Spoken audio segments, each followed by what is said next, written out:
Il percorso che abbiamo intrapreso, è O già caminho que stato percorremos já caratterizzato da foi una sottolineatura. caracterizado por uma ênfase nas origens italianas, porque falamos de italianos no Brasil e italianos do Brasil. No entanto, sabemos que os italianos na Itália, tanto na época em que se constituíram como Estado-nação, quanto depois, e em especial, eu diria, do final do século passado até hoje,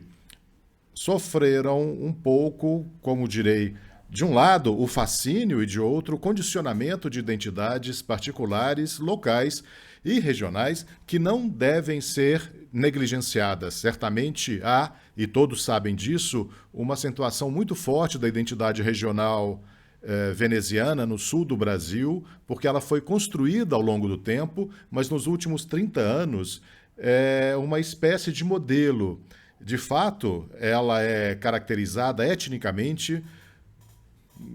por tratar-se de uma circunstância também bastante conhecida, ou seja, a preservação na esfera familiar e fora dela, até mesmo na vida social, por muito tempo, de habilidades linguísticas ligadas mais ao dialeto do que ao italiano falado. Enquanto que no italiano falado no Brasil por brasileiros italianos ou ítalo-brasileiros ou descendentes de italianos, existe também uma literatura científica bastante séria. Os linguistas estudaram as características da fala portuguesa dos italianos, e no caso, especialmente no Rio Grande do Sul, é sabido que tem havido uma reivindicação de pertencimento ou afiliação étnico-linguística a uma linhagem particular que é a regional do Vêneto. É claro que isso não é totalmente, como dizer, ilegítimo ou infundado. Tem a ver com circunstâncias ligadas à história que eu já comecei a discutir com vocês sobre a chegada e o primeiro assentamento de populações imigrantes que vieram da Itália, mas basicamente chegaram do nordeste da Itália, do Vêneto, no sentido mais amplo, porque no Brasil isso é menos percebido, mas os italianos sabem que parte da imigração lombarda, por exemplo, da província de Bérgamo, que está bem documentada para o sul do Brasil ou para São Paulo e Minas Gerais, foi liberada por Bérgamo, é formalmente lombarda, mas historicamente pertence essencialmente ao Vêneto. Até 1797, quando a Sereníssima República de Veneza terminou, as províncias e cidades de Bérgamo e Brescia faziam parte do domínio do Doge, dos venezianos, e por isso também há esse elemento. É claro que aí vemos uma pequena contradição, pois a fala dos bergamascos e dos brechianos é tipicamente lombarda. Isso não afeta as operações de recuperação do dialeto veneziano que vem ocorrendo nos últimos 30, 40 anos no Rio Grande do Sul, mas remete à questão de quem eles eram, o que faziam e como foram realmente fortalecidos por um crescimento natural. Se nós levarmos em conta que antes da chegada dos italianos houve a chegada em massa de italianos a São Paulo para trabalhar nas plantações, nas fazendas ou também nas fábricas da cidade, que cresceram enormemente, perdão, no final do século XIX. Antes disso existe basicamente apenas esse período colonial sobre o qual já falei. Nem tudo, porque não podemos cansar as pessoas, não é? Eu vou repetir alguns conceitos que estão ligados a essa dinâmica colonial, que é a dinâmica, no entanto, que permite, e eu disse isso naquele momento, primeiro ao Império e depois à República Velha, fixar, pelo menos em algumas partes do país, uma espécie de enclave de europeus que são italianos, mas que têm características regionais mais marcantes e que dão vida a algo novo na história dentro destas áreas do sul do Brasil ou mesmo do Espírito Santo, que estão ligadas à imigração das décadas de 1870 e 1880, são histórias de um crescimento que condiciona os desenvolvimentos subsequentes e o faz em relação ao número de pessoas que estão lá agora. É claro que uma presença mais densa numericamente dos venezianos e apenas secundariamente dos trentinos ou friulanos em todo o sul, tanto no Rio Grande do Sul quanto em Santa Catarina e também no Paraná, e isso coloca a condição do italiano em contato próximo com suas matrizes mais regionais. Agora, quantos eram esses? Não vou aborrecer vocês com todos os números no que diz respeito às porcentagens, mas sabemos que desde o início da colonização agrária, por volta de 1875 até pelo menos o final do século XIX, o grupo italiano é constituído por pessoas, 54% delas do Vêneto e 4,5% de pessoas do Trentino. Sim, a porcentagem de trentinos é ainda menor do que dos friulanos, e os lombardos também representam uma parcela substancial. Além disso, há minorias regionais italianas, por exemplo, da Emília-Romanha e também da Toscana. Há também romances que relatam esses fatos. Eles foram escritos nos anos 20,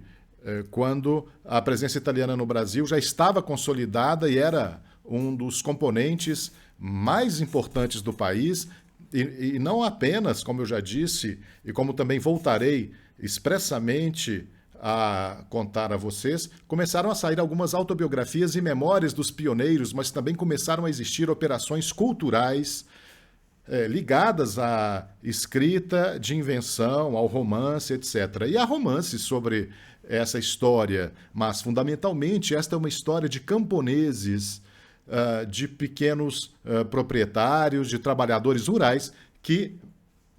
mesmo no sul do Brasil, criaram do nada uma civilização urbana,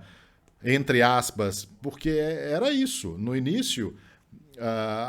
apenas assentamentos coloniais, digamos, para o Rio Grande do Sul, o de Caxias, que se tornou Caxias do Sul mais tarde, eu diria, a capital da área colonial como um todo, mas também os assentamentos de Bento Gonçalves e outros menores são as áreas em que se irradia uma não apenas cultura e fala, mas também uma atividade que no início, por um longo tempo, eu diria até o início do século XX, a maior dificuldade encontrada na evolução ou no progresso, até mesmo econômico, dessas realidades de imigrantes é fortemente condicionada pela falta de meios de transporte e conexões, ou seja, os imigrantes que chegam e são alojados primeiro nos hospitais ou nas hospedarias de imigrantes do Rio de Janeiro e depois nos periféricos ou em todas as áreas do Brasil, em determinado momento, estes centros de acolhimento, e também em Minas Gerais, em Juiz de Fora, em Soledade de Minas, e também em Porto Alegre. Mas é importante e necessário falar de Porto Alegre, porque eles tinham que chegar aos locais onde os lotes de terra foram designados para serem limpos e tornados produtivos. Isso é feito em condições bastante difíceis de lidar. São 20 ou 30 anos, não de migração, mas de colonização, que merecem e exigem um esforço importante e que não dá todos os resultados que poderiam dar, mas no início do século XX, quando a grande onda de imigração para o Brasil terminou, ainda havia fluxos de chegadas da Primeira Guerra Mundial, mas a maior parte da imigração da Itália se concentrou entre 1875 e 1902. E naquela época, em várias partes do país alcançadas pelos imigrantes, começa uma modernização primeiramente ligada às conexões. Por exemplo, em 1910, a ferrovia que ligava Caxias e a Serra Gaúcha, a Porto Alegre, foi inaugurada. Vocês podem entender que isso mudou muito o destino e a economia de várias famílias e também de toda a área colonizada, porque os produtos agrícolas finalmente puderam ser transportados sem a necessidade de usar os meios de transporte tradicionais. E as pessoas e as mercadorias foram transportadas de cá para lá, etc.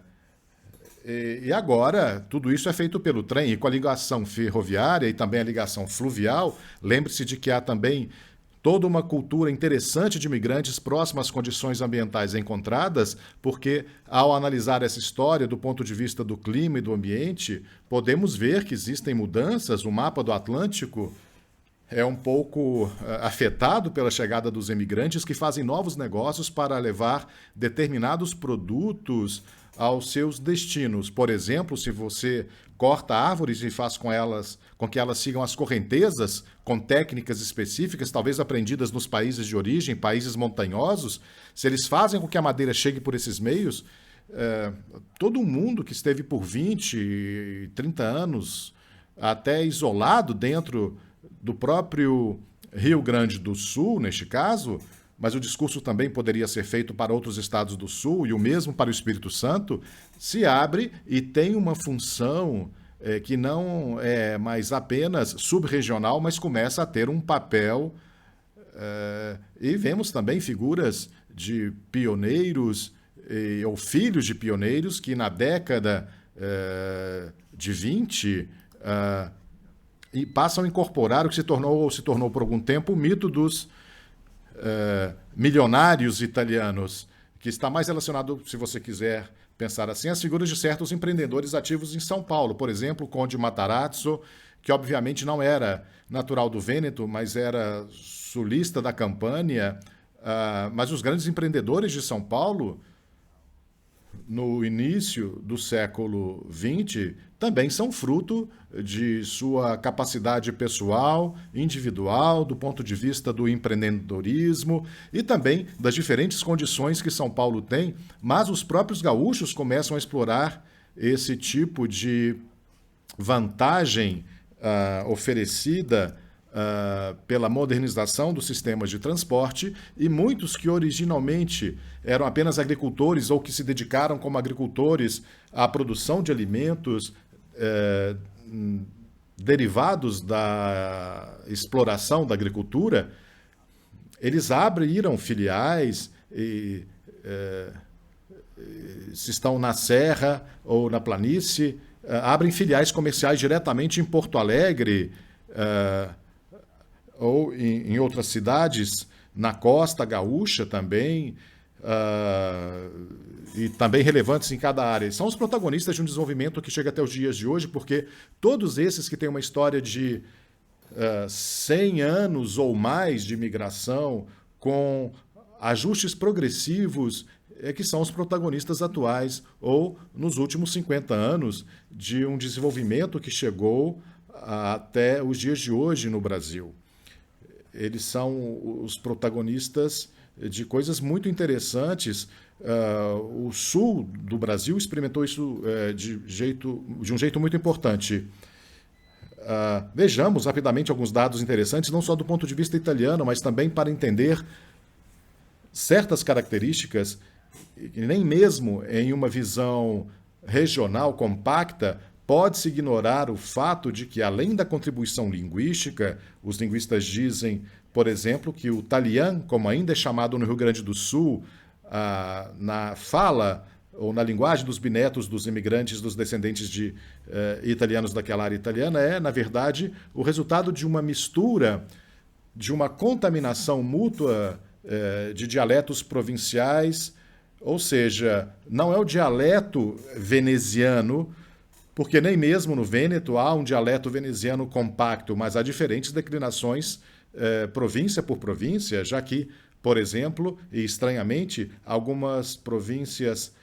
como Pádua, que estão subrepresentadas ou até mesmo não estão representadas de modo mais específico, especialmente Veneza, e estão super representadas como veneziano e italiano, e as de Vicenza, de Treviso, da área de Belluno, e também com características ainda mais marcantes, por exemplo, entrada de Belluno, o dialeto predominante é os do Feltrini, de modo que no final, pelo menos assim, é que os linguistas explicam. Bom, eu não coloco minha mão nisso porque eu não me sinto capaz de, como dizer, de estabelecer a relevância ou não dessas questões. Mas, em resumo, o Feltrini e o Vicentini marcam o discurso do italiano Talian, que é apresentado hoje, e também cuidado com muita frequência em uma combinação de apoios que são, em parte, da região do Vêneto, na Itália, porque há mais de 30 anos existe uma linha direta que não é gerenciada pelo governo italiano ou pelas autoridades italianas, mas pelas autoridades regionais, especialmente desde 1970, quando o Instituto Regional também se enraizou na Itália. Portanto, muitas coisas que são ditas e escritas sobre o povo do Vêneto no Rio Grande do Sul, ou de modo mais geral do Brasil, dependem de operações de natureza cultural, linguística e política, o que enfatiza o papel de sujeitos institucionais muito bem definidos. Isso não diminui o fato de que essa circunstância seja relevante, e até mesmo os nomes das primeiras colônias, se você for olhar os nomes das colônias, não apenas no Rio Grande do Sul, mas também em outros lugares, encontrar muitas novas Vicenza, novas Milão, até mesmo a primeira colônia do Rio Grande, onde eles chegaram, na verdade. Parece que você pode dizer com certeza que os nomes dos primeiros imigrantes que chegaram em 1875, onde um campo teria surgido em Caxias, se chamava Spreafico Redaelli, etc., e deram aos terrenos, aos lotes que receberam do governo e que tinham que transformar em colônias produtivas o nome de Nova Milão. Então, a Nova Milão foi mantida, levando em conta que, mesmo naquela época, Milão não era uma cidade como Treviso,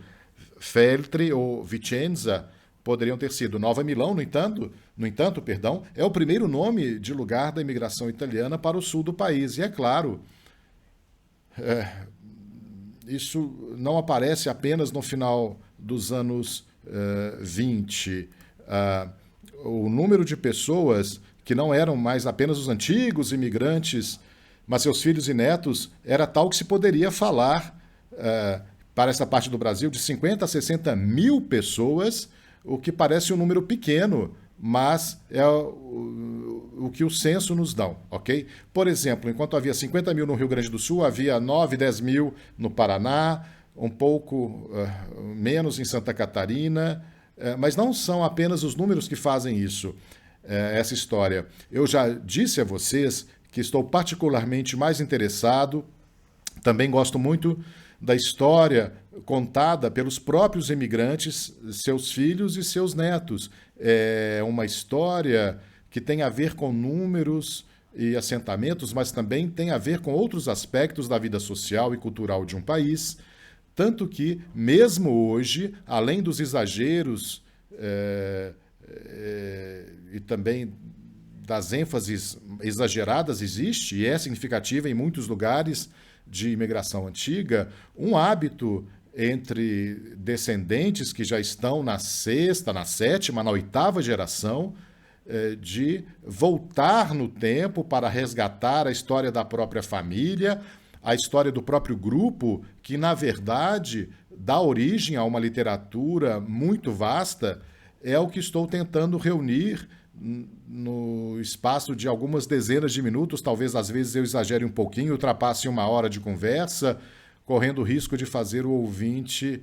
se aborrecer um pouquinho. Mas, em resumo, eu estou tentando resumir um espaço muito pequeno, o que realmente foi, na verdade, um fenômeno que, além de ser importante, conta com muitas décadas. Pelo menos eu diria que nos últimos 30, 40 anos, encontrou uma proliferação de narrativas individuais e familiares que tem poucos paralelos em outros lugares. Não é que haja uma falta de produção autobiográfica europeia.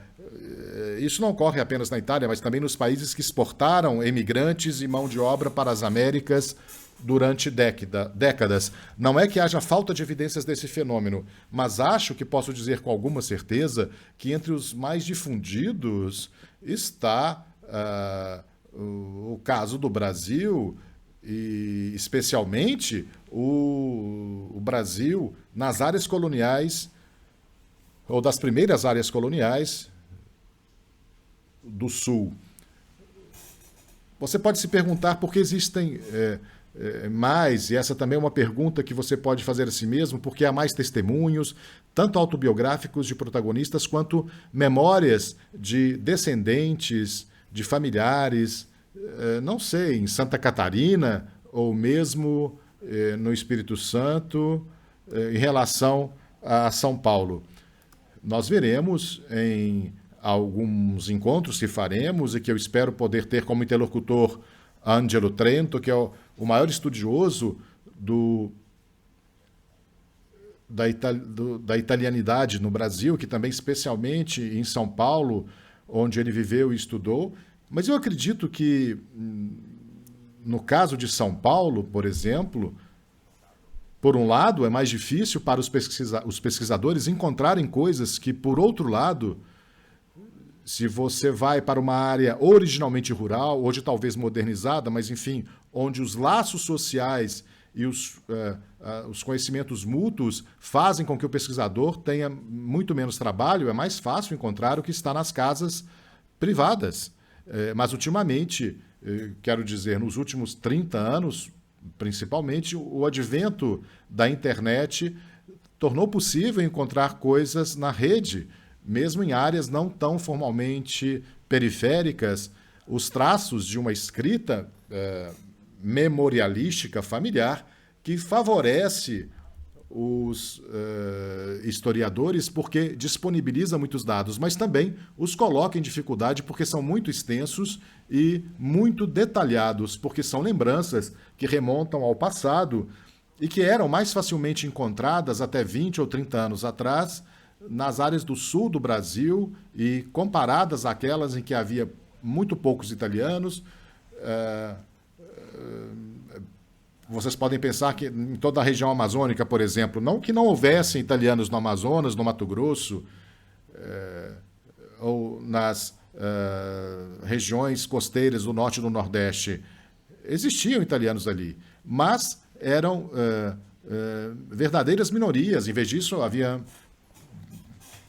muitos italianos em São Paulo em certa época. E nós sabemos que desde o início do século XX, uma parte importante da população paulista, seja urbana ou da cidade, ou que depois se transformou em uma megalópole, quanto a do Estado também, com risco, espero de poder superar o impasse dessas coisas, com risco de anexar completamente São Paulo, também Minas Gerais, onde os italianos também chegam, e mesmo lá se pode ver um fenômeno que cria alguns problemas para os pesquisadores, porque os números,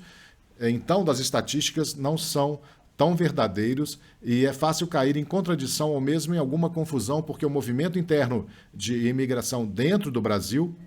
é realmente relevante. Há uma rotatividade de movimentos e de deslocamentos também, que em alguns casos também nos deixa muito surpresos. Não é fácil dizer, por exemplo, os filhos e netos dos primeiros a chegar em certas áreas, digamos,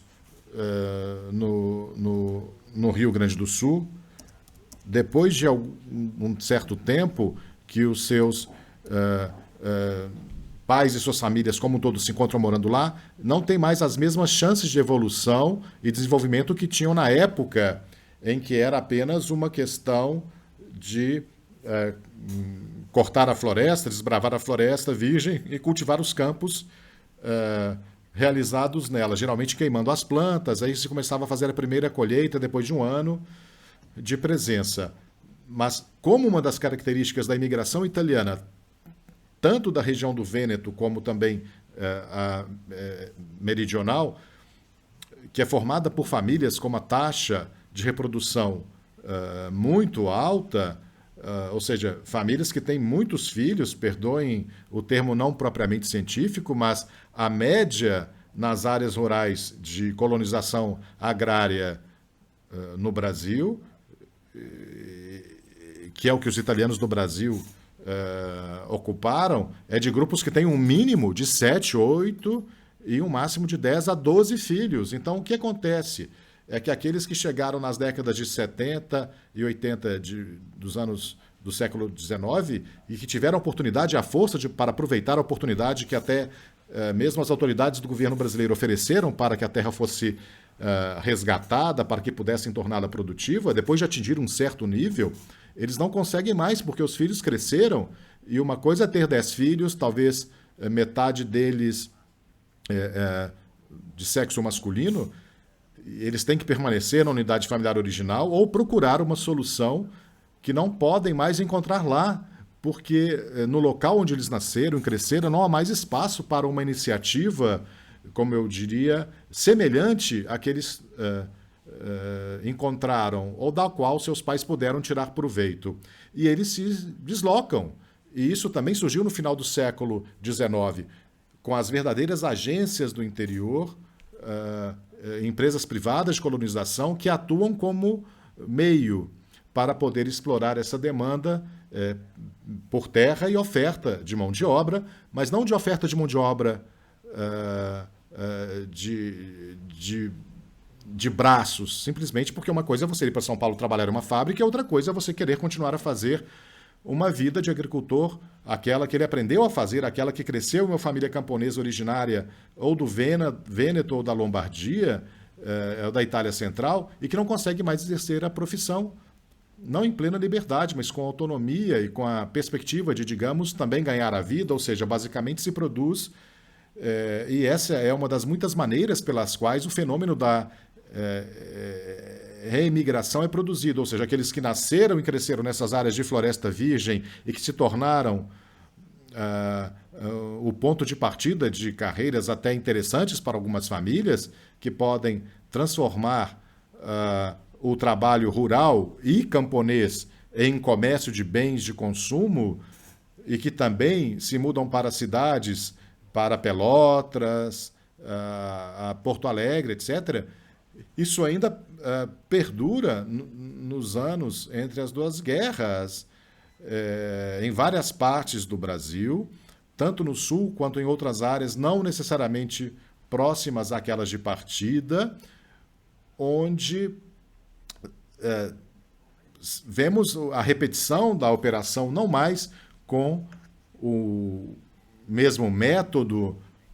ou com o mesmo apoio do governo, mas com novas oportunidades de emprego. Então, você também tem uma proliferação de deslocamentos explicando como e onde não estão mais registrados como imigrantes. Claramente não são mais imigrantes italianos que vieram da Itália, mas são filhos e netos de italianos que ainda falam, talvez, o italiano, ou até mesmo falam outros dialetos italianos e que originariamente cresceram, nasceram e foram criados na área do Rio Grande do Sul, mas também se mudaram para São Paulo, mas também para outros estados do Brasil, onde há mais possibilidades de trabalho. Talvez o fenômeno mais notável seja precisamente o da mobilidade interna entre o sul do Brasil e São Paulo e Minas, onde em Minas, se formos olhar os arquivos, como eu dizia uma das conversas anteriores que tivemos, encontramos vestígios de um assentamento italiano original na década de 80. Descobrimos lá algumas hospedarias para imigrantes já em 1886, 87, em Juiz de Fora, em Soledade de Minas. Mas, de repente, encontramos um número muito alto de italianos, mesmo no Vale do Rio Doce, sem que tenha havido uma chegada diretamente da Itália. De onde eles vieram? Eles chegaram do sul de São Paulo, mas não são registrados como italianos, porque agora também são brasileiros, definitivamente. Portanto, mesmo a presença deles, que é encontrada depois da fundação de Belo Horizonte como capital do estado também é encontrado em vários níveis nos eventos que espero sejam discutidos comigo e com a presença de Ângelo Trento para o Brasil italiano entre as duas guerras. Bom, agora esse tipo de fenômeno, ou seja, as migrações internas dos deslocamentos pode ser estudado, como eu acredito, alguns professores de várias universidades podem estudar isso em profundidade, estudam isso em profundidade, ou seja, o Brasil é um país tão grande, com um número tão elevado de universidades e institutos de pesquisa, que isso pode ser aplicado em 1000 direções.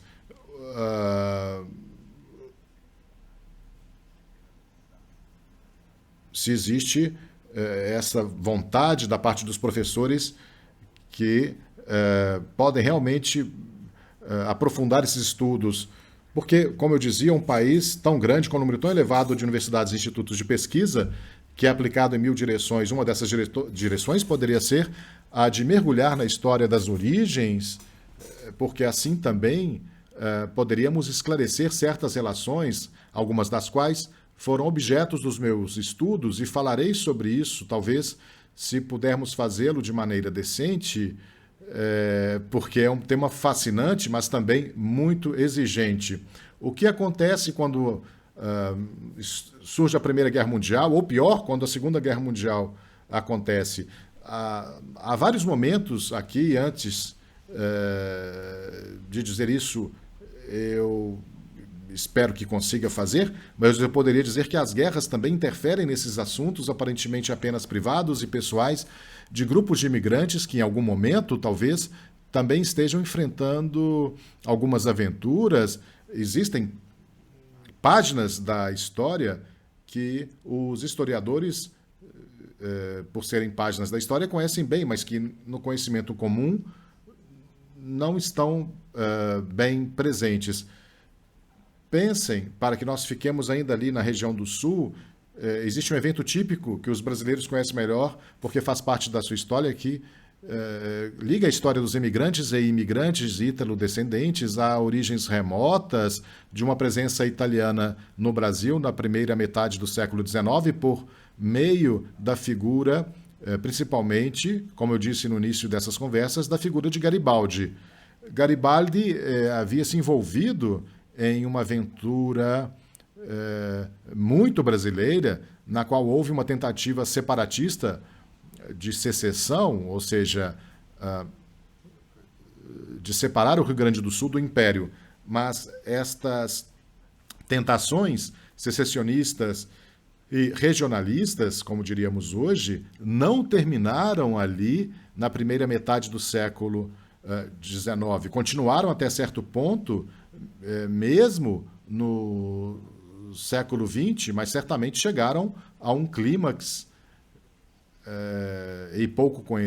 um momento pouco conhecido, porque todos se lembram da irmandade de armas entre Garibaldi e Bento Gonçalves, entre os mazinianos italianos e os revolucionários rio-grandenses, em nome de uma república contra o imperador. Mas só os brasileiros, e nem todos, sabem o que foi a guerra entre 1893 e 1894, que ensanguentou os distritos do Rio Grande do Sul, onde se instalaram imigrantes já por 20 anos, especialmente do nordeste da Itália. A guerra entre os Maragato e os Pica-Paus é a guerra entre os secessionistas, que querem que o Rio Grande do Sul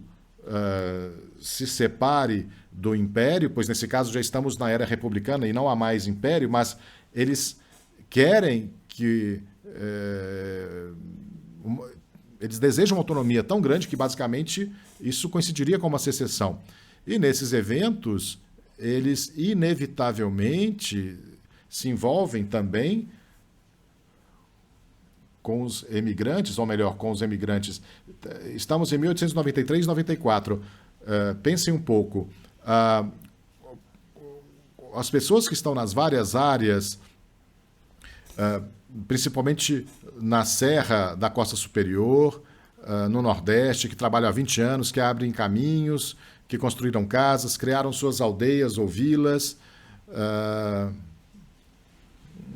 e que se tornaram vilas ou cidades. Ainda estamos em uma fase rural, no entanto, de repente, eles se veem envolvidos em uma disputa político-militar,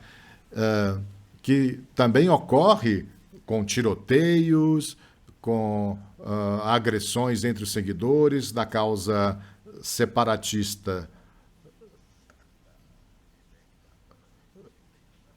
Casper Silveira Martins. E os partidários, por outro lado, são de um partido oposto, que é o republicano brasileiro, os federalistas, contra aquela outra forma de federalismo que é o republicano, ou dos positivistas, como diziam antigamente, liderados por Júlio de Castilhos, que é o progenitor, digamos assim, de uma linhagem de poder que chega até o limiar dos dias de hoje, porque no Rio Grande do Sul, Júlio de Castilhos é aquele que, em determinado momento, passa para Borges de Medeiros, que passa a ser o líder político dos republicanos positivistas até a década de 1930. E depois de Borges de Medeiros, há nessa linhagem, que também é ideológica até certo ponto, Getúlio Vargas. Então, não é que eu esteja contando para vocês, nesse momento, próximo da história dos italianos do Brasil, um evento que seja apenas paralelo ou de pouca importância, mas sim é de grande relevância, e o embate entre os maragatos, que são os apoiadores da causa federalista e secessionista de Silveira Martins, e os outros, formam uma página da história que custou aos colonos venezianos e lombardos lágrimas e sangue, podemos dizer, porque muitos também perderam um pouco, além de sua segurança pessoal, também perderam muito do trabalho que eles faziam, foram alvos de intervenções, vamos chamá-las de paramilitares, que os empobreceram, e daí surgiu uma disputa muito longa que durou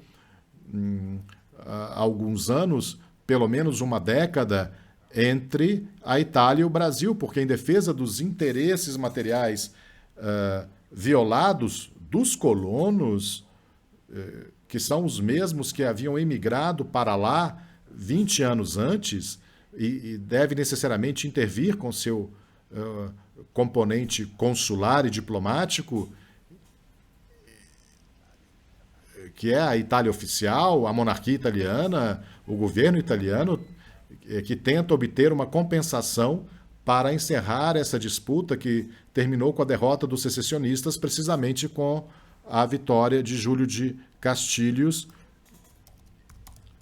e depois com a chegada ao poder de Borges de Medeiros.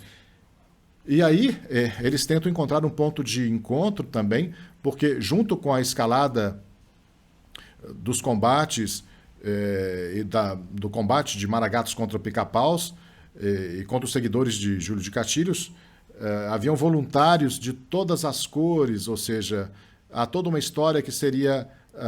fascinante de contar para vocês, porque também é encontrada nos papéis do Ministério das Relações Exteriores da Itália, sobre as relações entre esses revolucionários de um lado e o outro, mas também dos colonos que foram vítimas, em sua maioria, sem participar diretamente. No máximo, eles torceram, e provavelmente torceram justamente por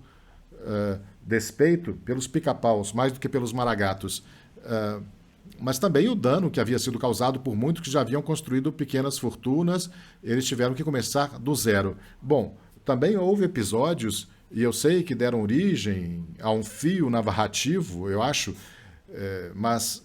me foi relatado, e por isso eu não juro, até romances modernos sobre alguns desses acontecimentos, um dos quais foi protagonizado por um homem muito jovem, um camponês de 19 anos, mantovano, que tinha chegado com os pais,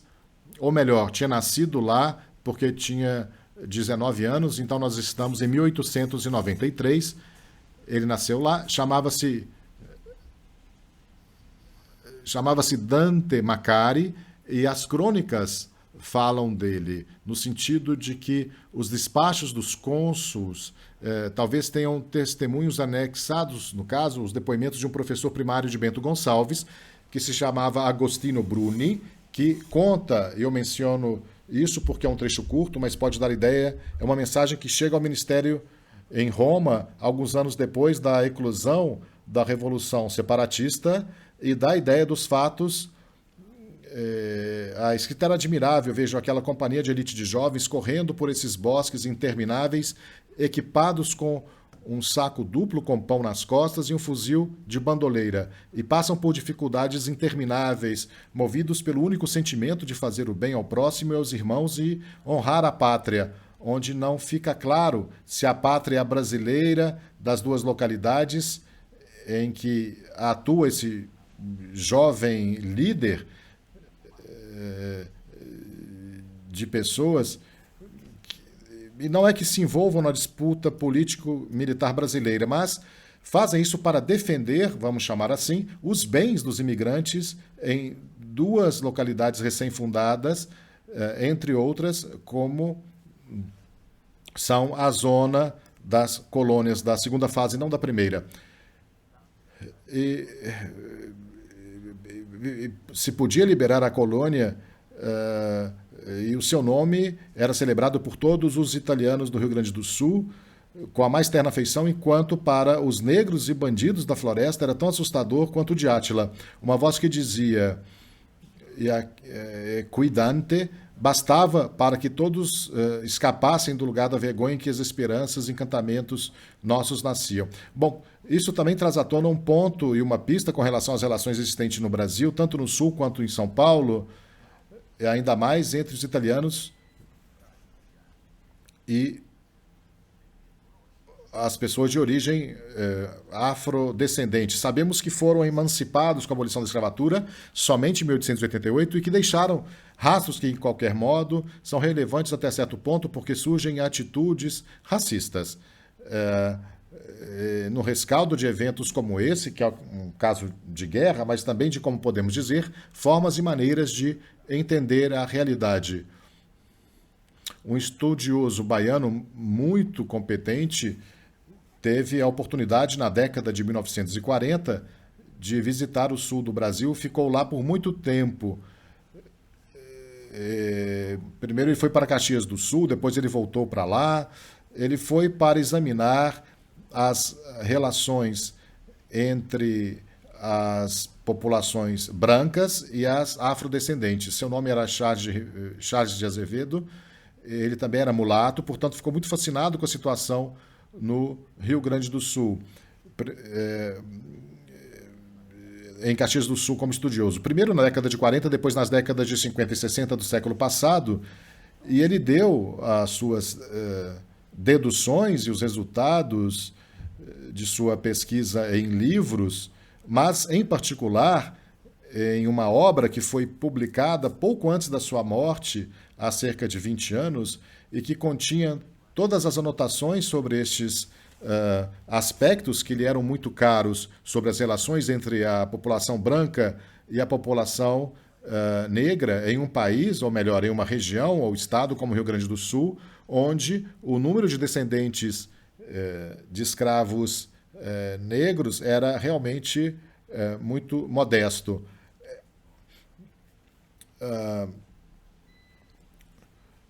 Claro que era mais forte a presença da população de origem africana em São Paulo e em Minas Gerais, para não mencionar a Bahia e assim por diante. Ele estudou as reações entre os italianos e seus descendentes e a população negra, que nunca havia sido marcada pela presença majoritária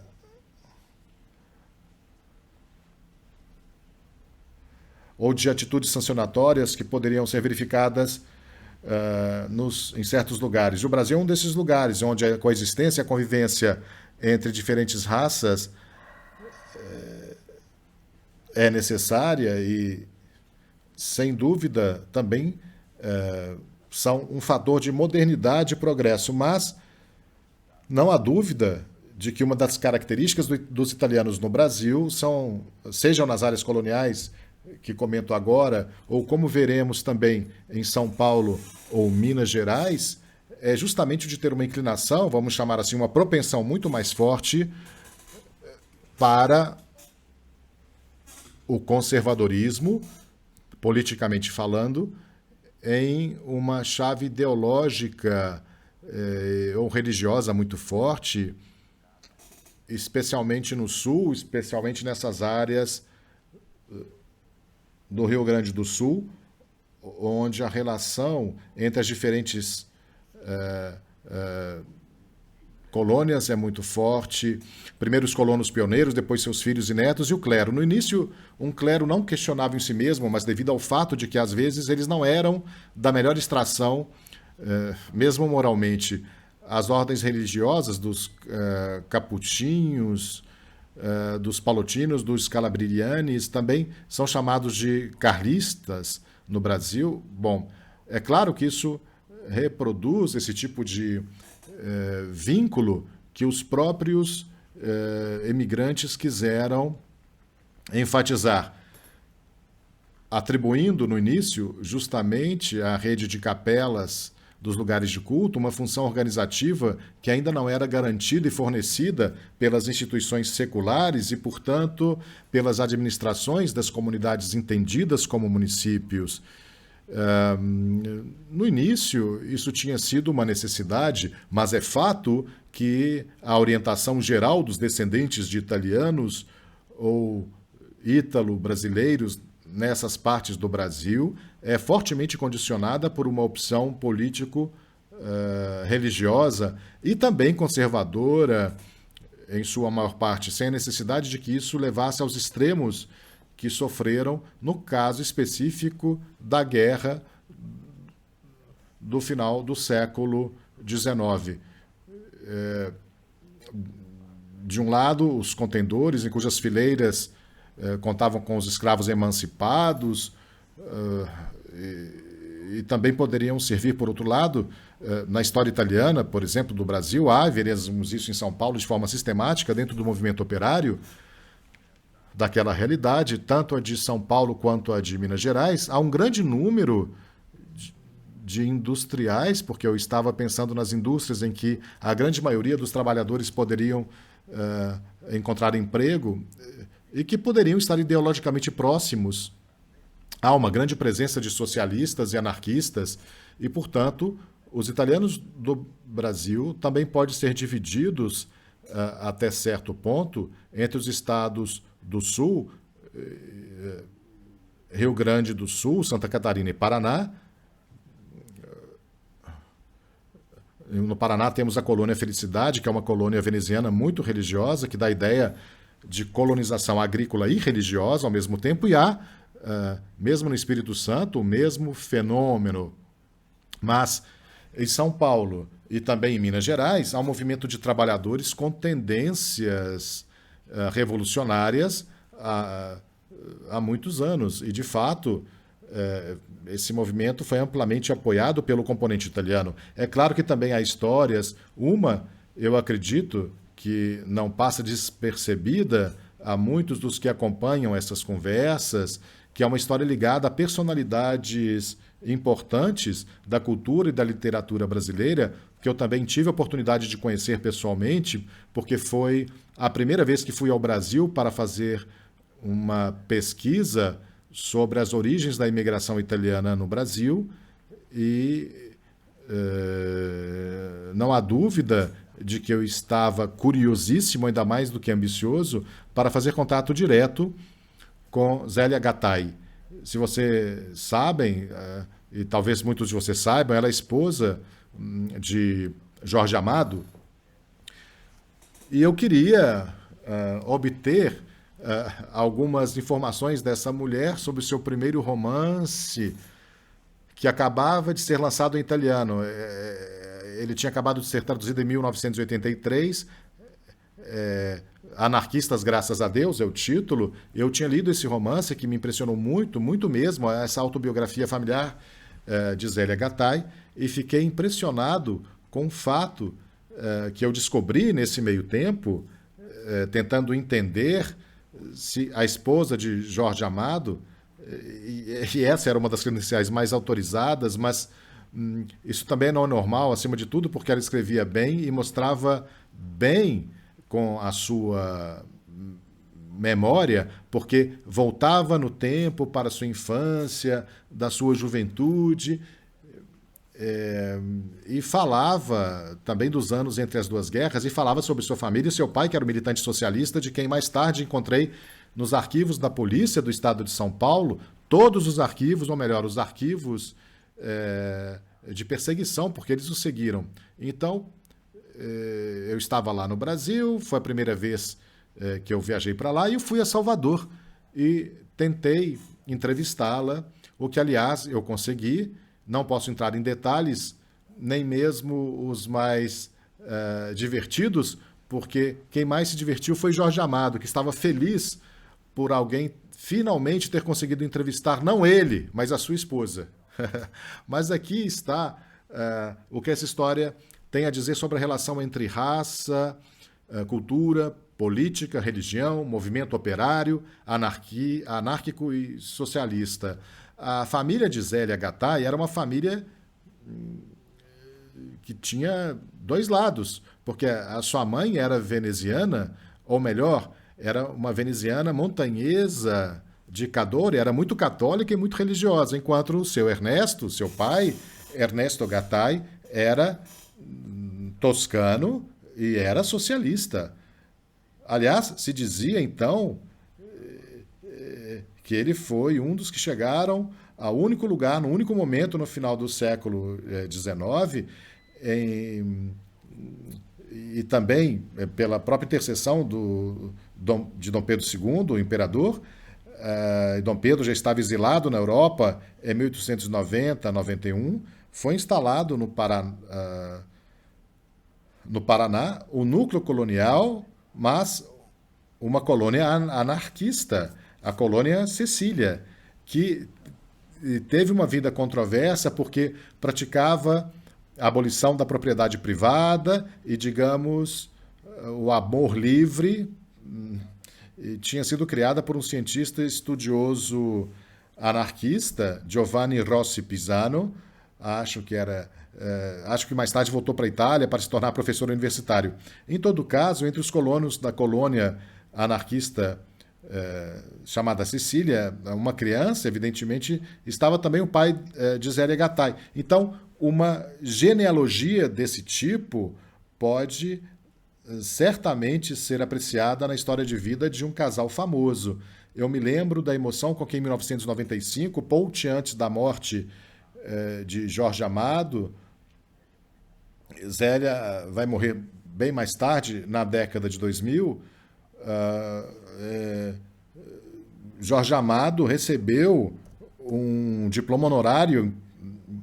em Pádua, por ser um dos maiores escritores do mundo. Eles vieram com ele, a sua esposa, não apenas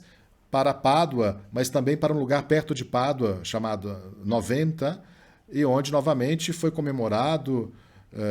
e celebrado em um restaurante, onde eu tive a alegria de poder fazer a dedicatória ao casal, o meu livro intitulado L'Italiana al Nuovo Mondo, Os Italianos do Novo Mundo, que acabava de ser lançado em 1995 pela Mondadori, e que Jorge Amado mostrava sua satisfação em ver isso. Esse historiador italiano que havia prestado muito mais atenção à escrita de um romance que depois se amplia com o tempo. Então, ele escreveu muitas coisas sobre os italianos no Brasil, visto da perspectiva de sua família, de sua vida privada e também de sua experiência como mulher. E isso me fez pensar, ou me faz pensar na oportunidade que eu não sei se teremos nas conversas seguintes, mas certamente deve haver em nossos dias a possibilidade de aprofundar o papel também na imigração italiana para o Brasil das mulheres, que são as mães de família, e no caso da sociedade patriarcal veneziana, do Rio Grande do Sul, de Santa Catarina, certamente há essa conotação. Mas também as mulheres que gradualmente, especialmente em São Paulo e em Minas Gerais, entraram no ciclo de produção e foram trabalhar nas fábricas. E havia essa presença feminina fora da esfera estritamente colonial, até mesmo no movimento operário, com mulheres que se tornaram líderes sindicais em um Brasil que antecedeu o período que trataremos um pouco mais tarde,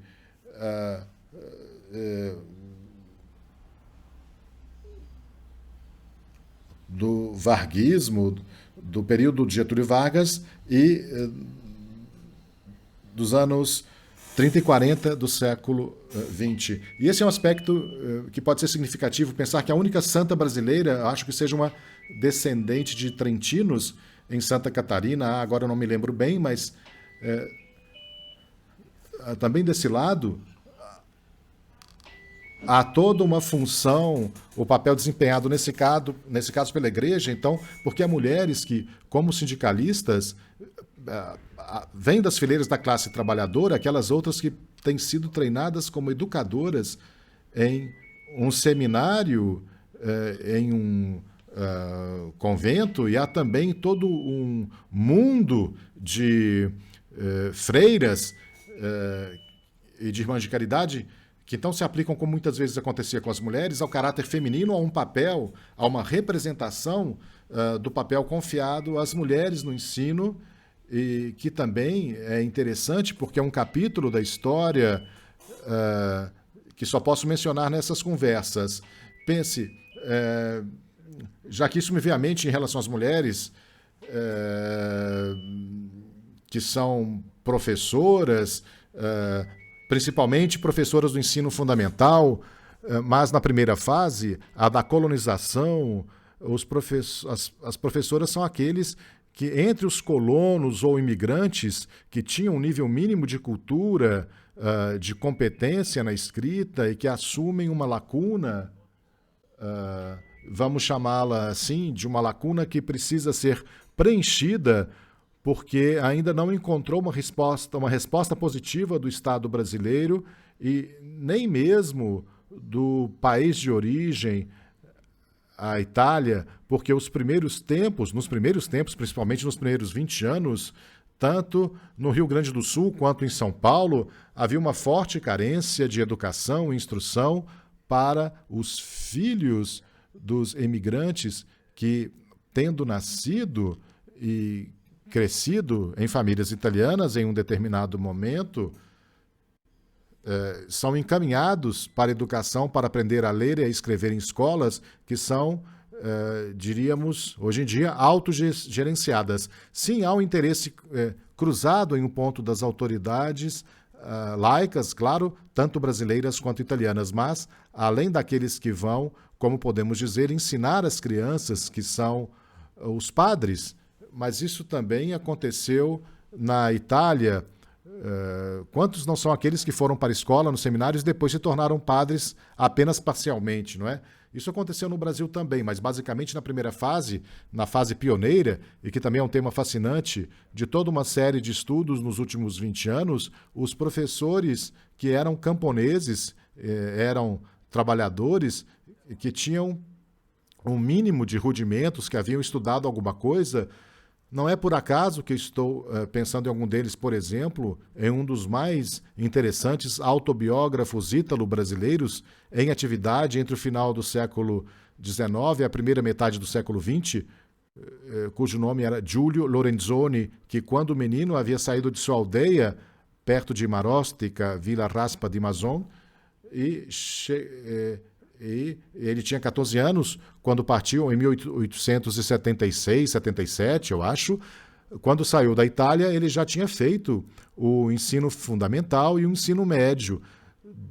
desde o ginásio até o 4º ano ginasial. Portanto, ele também sabia um pouco de latim, mas tinha um bom nível de educação. E quando ele foi jogado com a sua família, que emigrou com tantos outros, como ele contou em suas memórias, sobre as descrições dos primeiros anos de assentamento na Floresta Virgem, eles estavam extraordinariamente bem. Bom, em determinado momento ele vai ser o único, não só da sua família, mas do grupo em que ele está, primeiro nas colônias centrais e depois em Bento Gonçalves, ele se vê podendo ou tendo que exercer a função de professor primário, e esses professores primários, às vezes, como ele, eles também deixam lembranças, depois eles se reproduzem, não diretamente, mas quer dizer, eles se multiplicam na esfera colonial, entre aspas. E foi somente no início dos anos 1900, depois de 1906, 1907, que eles encontraram uma forma de coordenação, em particular em São Paulo, por iniciativa daquela instituição que na Itália presidia oficialmente as funções didáticas e educacionais, e também com uma parte de propaganda cultural, vamos chamá-las assim, que é a Sociedade Dante Alighieri, da qual deriva o nome da escola, primeiro e depois do colégio Dante Alighieri de São Paulo, porque, digamos que Dante Alighieri, para os outros países, é aquilo que é o respectivo braço armado da cultura, como o Goethe-Institut dos alemães, a Aliança Francesa dos franceses e assim por diante. Para a Itália, é a Dante Alighieri, que também tem essa função de apoiar o esforço educacional, mas o faz, desse ponto de vista, que é interessante lembrar também para nós, digamos assim, para a defesa da italianidade. Então,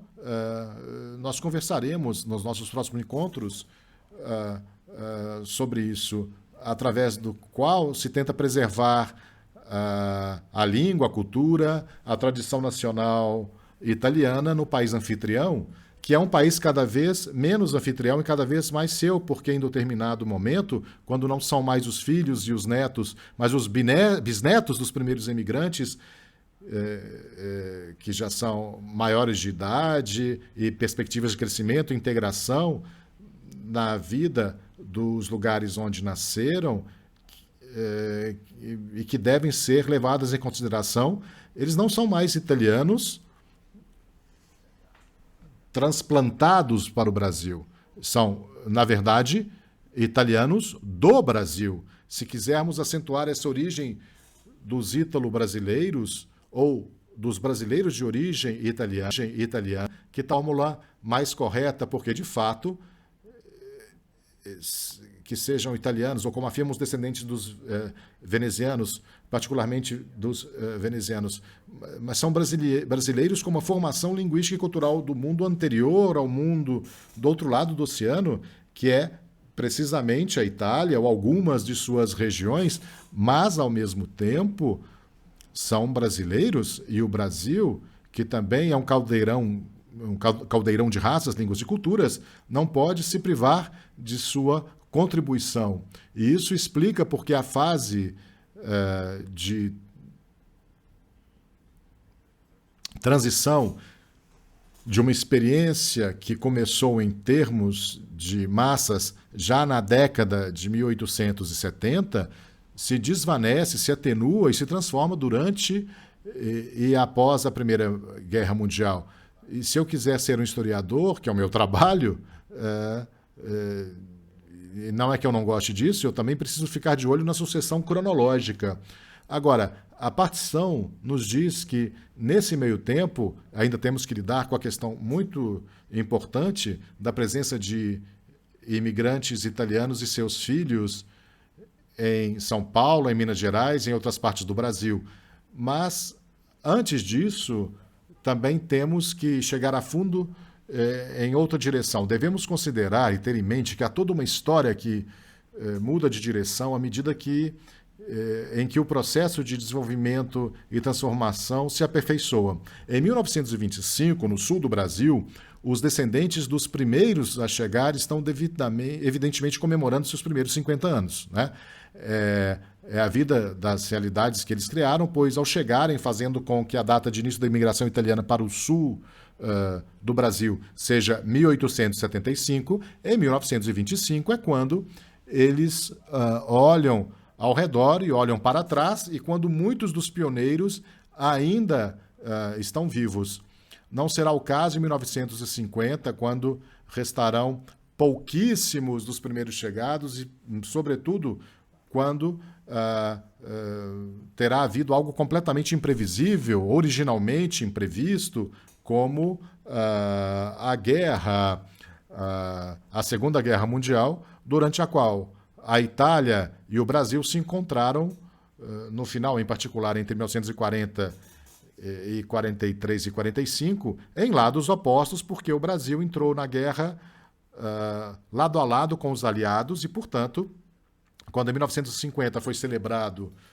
o 75º aniversário da imigração italiana, novamente estamos muito próximos dessa coisa bastante contraditória, que é... Agora não me lembro bem se foi feito assim, mas em um tom menor do que os dos 25 anos. Depois, mais tarde, a cada 25 anos, eles vão comemorar esse momento e outro aniversário importante. Em 2025, eles festejarão um outro aniversário importantíssimo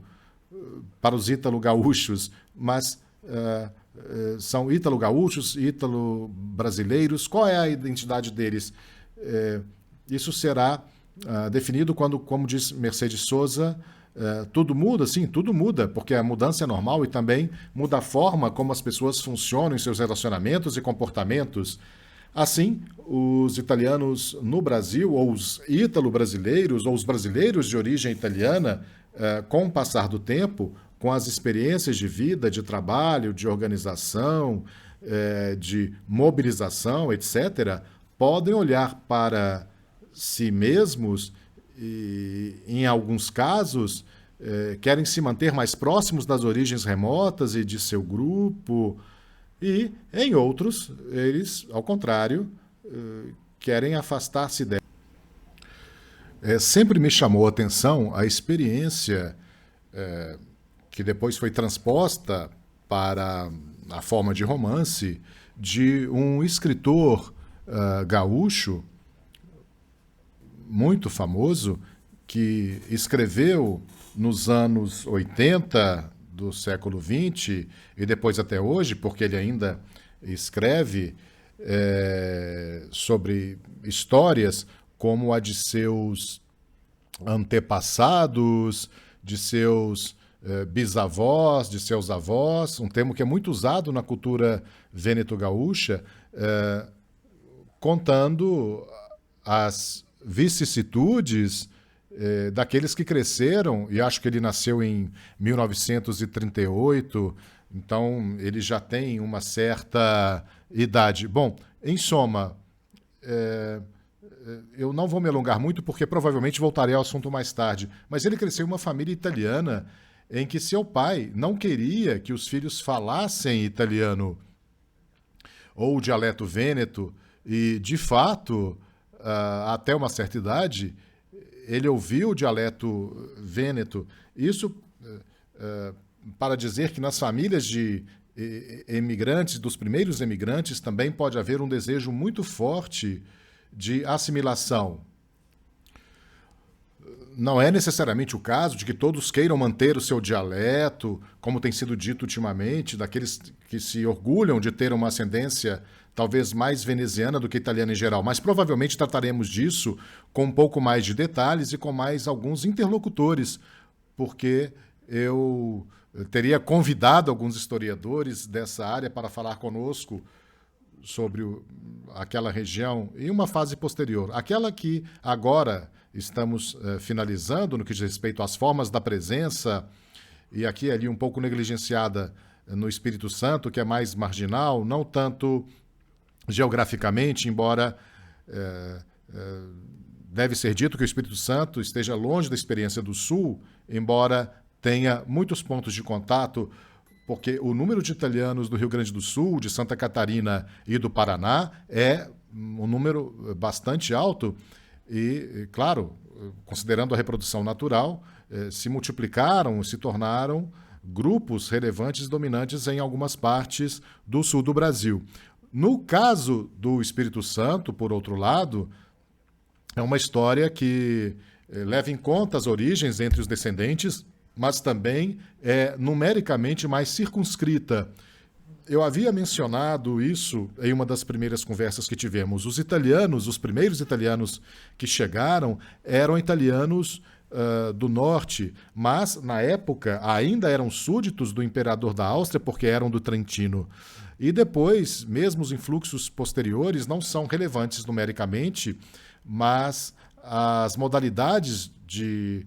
crescimento da colônia do Espírito Santo não diferem tanto das colônias do sul e do extremo sul do Brasil, porque se você for ver,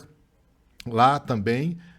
existe, como eu diria, uma colonização agrária na área serrana, porque são os italianos do Espírito Santo que se concentram principalmente em torno a localidades montanhosas, Santa Teresa e etc. Eles têm em sua evolução histórica uma tendência que lembra muito o fato de que o Rio Grande, Rio Grandense ou Paranense ou Catarinense em si tiveram, a partir de certo momento, uma história um pouco diferente, mas também no sul do Brasil, e até mesmo em São Paulo, após a fase heróica, e, digamos, da primeira época de imigração colonial, já na década de 1990, ou perdão, na década de 90, junto com aquelas empresas privadas de colonização de que eu falava, as quais os filhos e os netos dos primeiros imigrantes recorrem para ir a outros lugares, como Mato Grosso do Sul, por exemplo, para experimentar uma vida profissional diferente. Bem, ainda existem empresas específicas como intermediárias, como aqueles anos em Minas Gerais, onde tentaram criar uma própria força de trabalho, imitando São Paulo e criando uma superintendência mineira de imigração para trazer imigrantes para Minas Gerais, para o Espírito Santo, já nos anos 90. Já nos anos 90 do século XIX, funciona uma empresa específica que promove a imigração da Itália, como farão os mineiros, o serviço de uma empresa de navegação, de uma empresa marítima, que facilita a chegada de novas pessoas, sempre são em menores quantidades. Então é notável a semelhança da cultura ítalo-capixaba com relação à ítalo-gaúcha, que ainda estão muito ligadas ao trabalho agrícola, à criação também de povoados e depois de vilas, e depois de cidades que mantêm um vínculo com a capital, mas que se encontram na região montanhosa, ainda isoladas por muito tempo. E, naturalmente, claro, dali podem sair os filhos e netos de imigrantes que vão se estabelecer em outras áreas ou no maior polo de atração de todos, que permanece por muito tempo, São Paulo, porque é o mesmo polo que, a partir de certo ponto, também atrai destinos do norte, como trabalhadores, como os nordestinos, por exemplo, não somente imigrantes italianos ou emigrados europeus de outros grupos étnicos, mas, além daqueles que vão para São Paulo, há também aqueles que vão para outras partes do Brasil. Eu estava dizendo, e sobre isso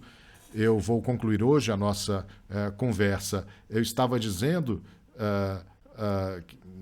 que são todos aqueles ítalo-brasileiros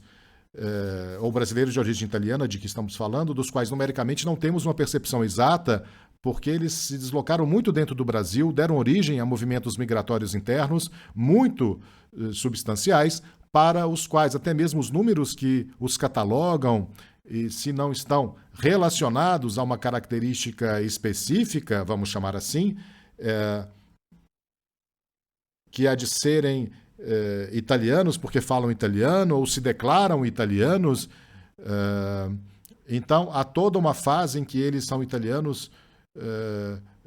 que se apresentam com essa característica específica. E, então, há toda essa fase que trataremos mais tarde de brasileiros que querem obter a cidadania de seus ancestrais 100 anos depois, mas eles são difíceis de calcular na Itália, ainda discutido em nossos dias, mesmo nos dias em que estou falando de um número muito alto, mais de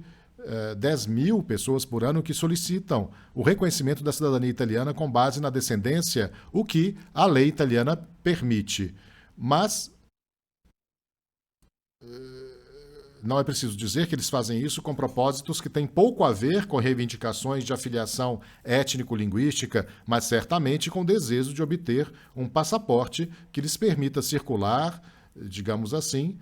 no âmbito da União Europeia ou poder usá-lo para ir aos Estados Unidos. Mas isso, como vocês podem imaginar, é outra história. E sobre esse ponto eu me despeço de vocês nesta ocasião. Muito obrigado. Italia bella mostrati gentile, i figli tuoi non li abbandonare, se no se vanno tutti in Brasile, non si ricorda più di ritornare, ogni coro si sente dire un po', da dove la raccolta del caffè, i polo si sente dire un po', la raccolta del caffè, il secolo presente chi ci lascia, il 1900 s'avvicina, la fame già dipinta sulla faccia,